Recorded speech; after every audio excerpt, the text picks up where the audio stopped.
মোদিকেও বলে দিচ্ছি আর মমতা ব্যানার্জিকেও বলে দিচ্ছি, সাবধান, বাংলাদেশের দিকে হাত বাড়াবা, 14 কোটি মুসলমান ওই কালো হাতকে ভেঙে দিবে। বাংলাদেশের পরীক্ষিত শত্রু হচ্ছে হিন্দুস্তান। চারালের সমস্ত হিন্দুস্তানের সৈন্য এক জায়গায় করলেও 14 কোটি মুসলমান 28 কোটি হাতে যদি গজারির লাঠি নেয়, আল্লাহর দ্বীনের কালেমা দিল্লির লাল কেল্লায় উড়ে দেওয়া হবে। ये एजेंडा शरिया का है, इस्लाम का ही है, जो हमारी आसमानी किताब से आ रहा है। सूरह अल काफिरून में आप पढ़िएगा तो आपको समझ में आ जाएगा कि भाई सूरह अल काफिरून में साफ लफ्जों में लिखा हुआ है कि काफिरों को खत्म करना है और इस पूरी धरती पे फतह करना है। आप सोचिए ना, जैश मोहम्मद, इसका मतलब क्या होता है? मोहम्मद की सेना। लश्कर तैयबा, इसका मतलब क्या होता है? जो कलमा तैयब पढ़ते हैं उसकी लश्कर। जमाते इस्लामी, इस्लाम के मानने वालों की जमात। हरकतुल इस्लाम, इस्लाम के मानने वालों की हरकतें। अब ये भी तो सोचिए ना कि ये जितने भी नाम हैं ये तो इस्लाम से जुड़े हुए हैं, प्रॉफिट मोहम्मद से जुड़े हुए हैं और अल्लाह से जुड़े हुए हैं ये सारे नाम। तो ये तो वही कर रहे हैं जो इन्होंने आसमानी किताब में पढ़ा है। इस पूरी पृथ्वी को मुसलमानों की पृथ्वी बनानी है। और ये सिर्फ ऐसा नहीं है कि ये सिर्फ शरिया में लिखा हुआ है, ये हमारे अल कुरान में खुद लिखा हुआ है, बिल्कुल लिखा हुआ है। सूरह अल काफिरून उठा करके पढ़े, सूरह अल अनफल उठा करके पढ़े कि कैसे लूटना है, मारना है, काटना है, खत्म करना है। यहां तक कि कई आयतों में यहां तक लिखा हुआ है कि अगर आपके सामने कोई काफिर आ जाए तो आप उसको ऐसे सिंपल मत मारो, आप उनको डुबाओ, उनको उनकी चमड़ियां उधेड़ो, उनको गर्म पानी में उनको डालो और उसके बाद फिर उसको मृत्यु दंड दो। अब उस प्रोसेस में अगर वो इस्लाम कबूल कर लेता है तो मतलब वो सूरह तौबा में आ जाता है कि अगर वो इस्लाम कबूल कर लेता है तो अल्लाह बहुत बड़ा है, उसको बख्शने वाला। आप सोचो ना कि प्रोफेसर जो वहां के हैं उनको या तो आप रिजाइन करो या तो इस्लाम कबूल करो। वहां पर जितने 2 फुट या 3 फुट या मौलाना है वो क्या कह रहे हैं कि आईएएस की सीट पर वो बैठेगा जो ला इलाहा इल्लल्लाह मुहम्मदुर रसूलुल्लाह पढ़ना जानता होगा, आईपीएस के चेयर पर वो बैठेगा जो अशहदु अल्ला इलाहा इल्लल्लाह व अशहदु अन्ना मुहम्मदन अब्दुहु व रसूलुहु पढ़ना जानता होगा। मतलब आपको क्रैक नहीं करना है एग्जाम, आपको कुछ नहीं जानना है। आपको अगर इस्लामी तालीम है, इस्लामी कट्टरपंथी वाला नेचर आपके अंदर है तो आप वहां पर किसी भी पद पे बैठ सकते हो। हजारों लोग, हजारों हिंदुओं ने वहां रिजाइन करना पड़ा और मुझे ऐसा लगता है कि शायद 180 लोगों ने कन्वर्ट किया है इस्लाम में और अपने वो नौकरी में टिके रहे हैं। ठीक है, सबसे पहले मैं आपको बताऊं कि असदुद्दीन अवैसी जो है वो रजाकार फौज का आखिरी चश्मा चिराग है, इससे तो कोई डिनाई नहीं कर सकता है।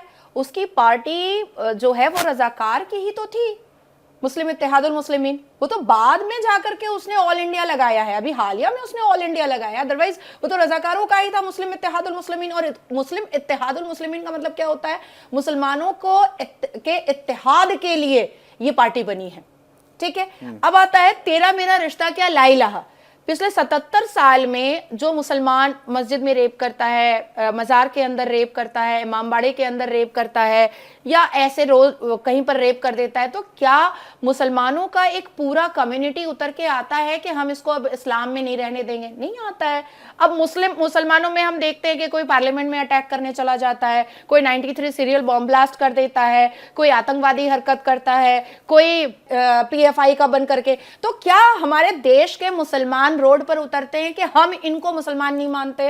नहीं बोलेंगे, क्योंकि ये जो कर रहे हैं ये इनकी आसमानी किताबी तो बोली है करने के लिए। और ये कैसे उनके खिलाफ कैसे जा सकते हैं? ये तो तेरा मेरा रिश्ता क्या ला इलाहा वाली बात है, कैसे जा सकते हैं उनके खिलाफ?